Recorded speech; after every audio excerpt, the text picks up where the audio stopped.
Here I am in San Jose, out in nature, that's the way. If I stay indoors, my nerves will fray. Best be here where wild things play. Okay, spontaneous sonnet / poetry, 20 seconds to begin the video. Focus. Narrator, won't say my name. Okay, here we go. Got to channel that creative energy in the appropriate focus manner. Alright, cracking into it. So, this stream concerns future events regarding the Russian invasion of Europe in the coming Third World War. I believe these dreams are prophetic, I believe they're from God. Please refer to the disclaimer in the description box below if you have not already read that in some of my previous videos, and I'll just get straight into it now. So, first I will discuss the dream itself, then I'll give a brief summary of the symbolism, and then I'll get into the interpretation and discussion. So today is Saturday the 1st of April 2023, and I had this dream about 2 months ago, like 3 or 4 months ago. So either early January or early January this year or early December 2022. And it met the criteria for a prophetic dream from God that I use to screen my dreams for, to make sure that that's where they're coming from, because not all dreams are from God. And in this dream, again, pretty short and simple, but there's a lot to unpack here in terms of the details of the symbolism. I do get quite a few dreams like this where I'll even just get a short scene for say 5 to even 4 to 20 seconds at most, but then there's a lot of meaning in there. So it took me a while to work out and decipher. So the dream starts out and I am looking down, like I'm kind of hovering in the sky above the earth, and you can see the curvature of the earth down here, and you can see the northern part of the island of Britain, and you can see Scotland takes up most of the left-hand side of the view in the dream, and there's the North Sea up here. And then my view, as I was shown, this kind of God's eye view in the dream, it then zoomed in to an area of the North Sea. And then a small submarine popped up, and it was given to me that this submarine was Russian. And then I could see the water draining off the front and back of the submarine, fore and aft of the conning tower. I think that's what it's called, that sort of sticky up command center piece that most submarines seem to have. And then it kind of opened up, and this is where it was more symbolic, because this wasn't literal, because I don't know of any submarines that are like this. And I mean, well, no, it's definitely symbolic, because this would never happen. And then out of the submarine popped a tank towards the front end, and also a long truck. I will put a link to a photo of the kind of truck I'm describing in the description box below. It was like 10 meters or 10 or 12 meters, which is 30 to 36 feet long. It had about 10 sets of wheels, and it had an enormous intercontinental ballistic missile on the back. And that was pretty much it, but the submarine was headed for Scotland and England. So that's the dream. Now I'll give the interpretation, and then next the discussion. So it took me a while to work out. So the tank that I was shown was kind of cartoonish in nature, and I've put a link. I might put a link in the description box too. Yeah, I will. To what it looked like, to an image of what I was shown, and it was actually an animation for a military unit in a real-time strategy game from the mid to late 90s called Red Alert, Command and Conquer Red Alert. And this unit is a Soviet unit in the game, and it's called a Mammoth Tank. It's called a Mammoth Tank because it's very large, and it has two main gun barrels on it, which no tank like this exists in reality, but in the game it's a very powerful unit. And then there was this missile, giant missile, and that missile represented both That missile represented highly advanced missile technology that the Russians have that can be deployed from both land and sea. And yeah, the tank was really advanced in this game. Red Alert, you know, the Mammoth Tank is a really strong unit. So me seeing a Mammoth Tank on the submarine also is symbolic of Russia having extremely strong and powerful tank technology that we don't know about. And the submarine that's the same kind of symbolism. So it's saying that Russia has very advanced secret submarine, missile, and tank technology. And then the fact that it was stationed off the northeast coast of the island of Great Britain, just east of Scotland in the North Sea, is indicating that this technology will be used in the attacks in Europe in the future, and specifically against England and Scotland, you know, against the UK. But I'm pretty sure it just meant all of Europe too. And, you know, it could even mean later against other, you know, like across the Atlantic, the US and Canada. So we'll try to cover the details of the discussion in 4 to 6 minutes. I want to keep this fairly curt and succinct. So if you look in comments for YouTube videos about news videos, just articles about Russia's war against Ukraine, you will notice a kind of disheartening and concerning level of arrogance and kind of flippancy among Western commenters, joking about how Russia's so incompetent and useless and how they've already lost. This is very misguided. I've talked about this before, but Russia knows that we're overconfident and arrogant, and we've been on top for too long, and they're playing to this, so they want us to think that they're weak. And most people are just naive, so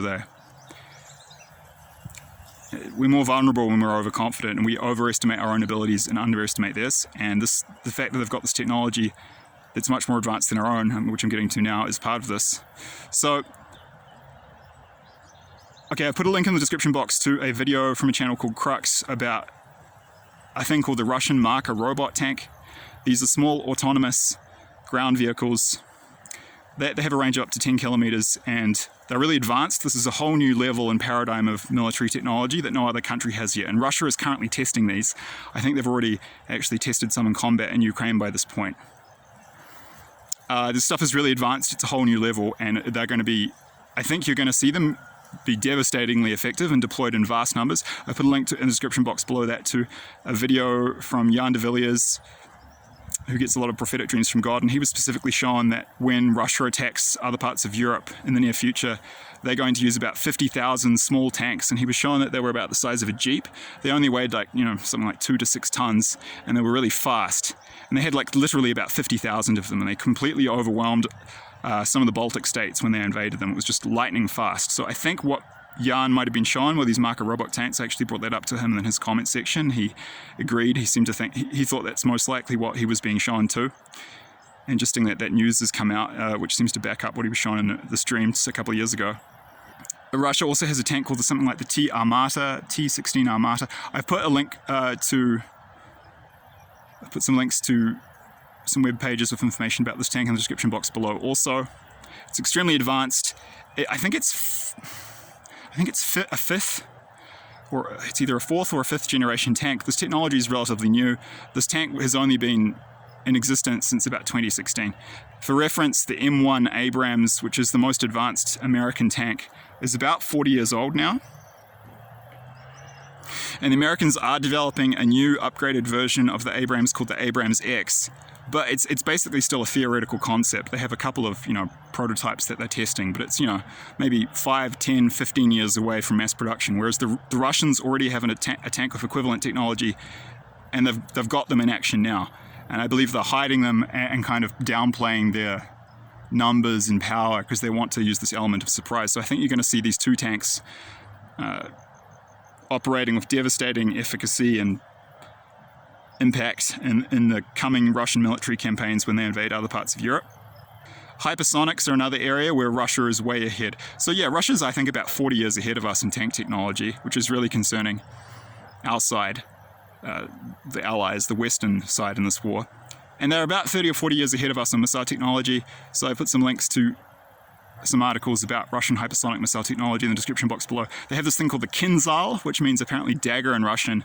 And this thing goes at something like Mach 12, it goes up to like 90,000 or 100,000 feet, and then it comes down perpendicular, so at a 90-degree angle, and smashes into its target. And I forget the stats off the top of my head. It's something like 4,000 or 5,000 kilograms of TNT. Like, I mean, it's just devastatingly powerful. These things come in so fast, and they're probably carrier killers. I think one of these could probably take out an aircraft carrier. Most significantly, our side has no defenses against these weapons. They're too fast, and they can actually maneuver. Some of them, I think it's the Kinzhal. They have Russia has a couple of other similar kinds of missiles. I think the one's called the Avant-Garde.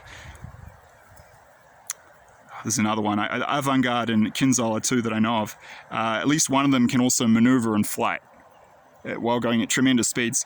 And the main reason the Russians have this technology and we don't is because they've developed really advanced synthetic compounds that are manufactured and then they're kind of poured on the front of these missiles because they go so fast. They heat up, and then it can melt all the electronics and circuitry in the missile. So you need really advanced specialized materials and chemistry science to even be able to develop the materials to have these things, and we're just not there. The West is just not there. I had a dream recently about the importance of hypersonic missiles in the coming war in Asia and World War III, and I'll do a separate video on that. But again, people are joking in comments on videos about this stuff on YouTube and just talking about, Russia, it's never going to work, it's all falling apart, Russia's a joke. I assure you they're not, and we're going to see that quite soon. And then, the third part, submarines. Apparently, God was showing me that they've got really advanced submarine technology too. And they're probably going to use all three in combination. So I believe these dreams are from God. I believe they're warnings. And God has given me a number of dreams about the fact that Russia has extremely powerful and advanced weapons that we don't know about. And I'll put some links to other people who have received prophetic dreams from God about World War III where they've been given the same message. One is Chris from Australia from the channel Jesus is Lord. I put a link to that in the description box below, and I'll give you the time in the video where he speaks about this particular topic. You've got another one from the Jan de Villiers I mentioned earlier. I'll put a link to one of I think it is the most recent video posted by Robert Diavola from the channel No Jesus No Peace. He was actually shown by God in prophetic dreams that the Russians have a kind of EMP gun that they can mount to planes, which apparently they're going to use later in the war, actually during the invasion of the continental United States. And it shoots out a band of frequencies in an expanding cone, and any planes that get hit in this thing just drop out of the sky, or their electronics fail. But they have all these crazy, wacky, exotic, extremely advanced weapons, not just submarines, tanks and hypersonic missiles, which are 30 to 40 years ahead of us, all kinds of weird stuff that looks like it's out of sci-fi.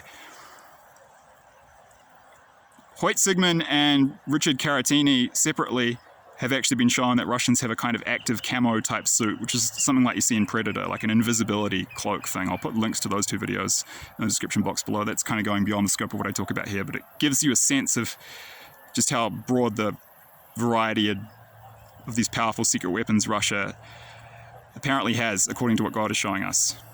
And not just me, but a number of us, which adds, when more than one person, when a whole bunch of people are getting the same message and they don't know each other, it seems to, it's good evidence that the prophecy is reliable, or at least worth taking really seriously. So I hope that's of some value, guys. Thank you. Okay, I'm pausing because I don't know if I have enough. I might add, I'm going to add a little bit here, a little bit extra, but I don't know how much time I have remaining on this video, so that's why I pause there. That'll be where I cut it off if I don't have time to finish this now, and if I do, I'll give you this bonus for 2 minutes. I'll push it out to 16 minutes. All right. So we'll add that marker, the American Abrams X, which they're currently developing. Apparently this is a really powerful tank. It actually has tanks have their main cannon, and then historically they'll have a machine gun mounted on top, and the commander will pop out the hatch and then use this machine gun to shoot troops when necessary and appropriate, when they're operating in military campaigns, when they're in battle. But one of their new developments here, the Armata has this, but the Russians already have this. They actually have a gun on top, but it's remote controlled. So, which is a really big advantage, because that way you can shoot people, but you don't have to have the person exposed. So you get the benefit of the gun without the vulnerability of the driver being vulnerable to being shot by snipers or whatever, aircraft, helicopters, other tanks. And it also has this Armata tank. It has an automatic loading system. They only need three crew members as opposed to 4, which tanks of this size usually have. And they've changed the layout of the tank such that there's more armor around the place where the ammunition is stored, which makes it less vulnerable, because, you know, if you don't hit into the area where the ammunition is stored, the whole tank goes up. Those are just some of the advances, but if you click on the links below, you'll get more detail on how these new tanks are much more advanced than previous tank designs. 30 to 40 years ahead, as I said. Yeah, and the Russian hypersonics, same thing, 30 or 40 years ahead. If we have no means of defending against their hypersonic missiles, I mean,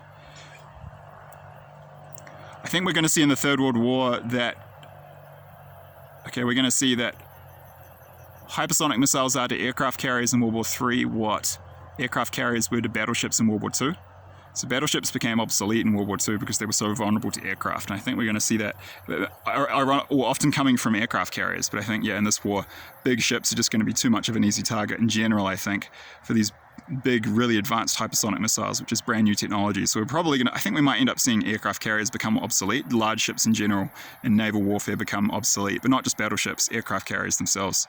But, you know, who knows how that will play out. China and Russia are building aircraft carriers themselves, so that would perhaps suggest they have technology to defend against hypersonic missiles if our side threatens to deploy them. But yeah, I suspect the age of the aircraft carrier is probably coming to a close, and that will really take the Americans off guard, because they have something like 10 carrier groups. I think they have like 10 or 12 aircraft carriers, and I think the most any other country has is 3, which is China. Most countries in the world can't even afford 1, so it's a very important element of American power and military force projection across the oceans of the world. And I think it's going to be rendered obsolete, and these Russian hypersonic missiles are just going to cut through them like a knife through butter, and it's going to be pretty cost effective too. If you think, I don't know how much these missiles cost, maybe like $500,000 to $2 or $3 million, and I think aircraft carriers cost like, you know, $500 million to well over $1 billion each. So yeah, we're in trouble, I think. And as I said, they're going to use these 3 pieces of technology in concert, in conjunction with each other. So you'll see, you know, submarines deploying those missiles as well, those hypersonic missiles. You'll see them deployed from land. You'll see these advanced tanks working in conjunction with, you know, missile bombardments. And who knows, you might even see fricking tanks popping out of submarines that are military transport vehicles. I have no idea about that, but I will say that people have been shown that in dreams, and that's a kind of secret technology that the Russians, I think maybe the Chinese also have, according to some of these dreams from God. But I don't know about that. But yeah, there was a significance. The significance of the fact that I was shown these 3 elements of advanced Russian technology kind of stacked on top of each other in this dream.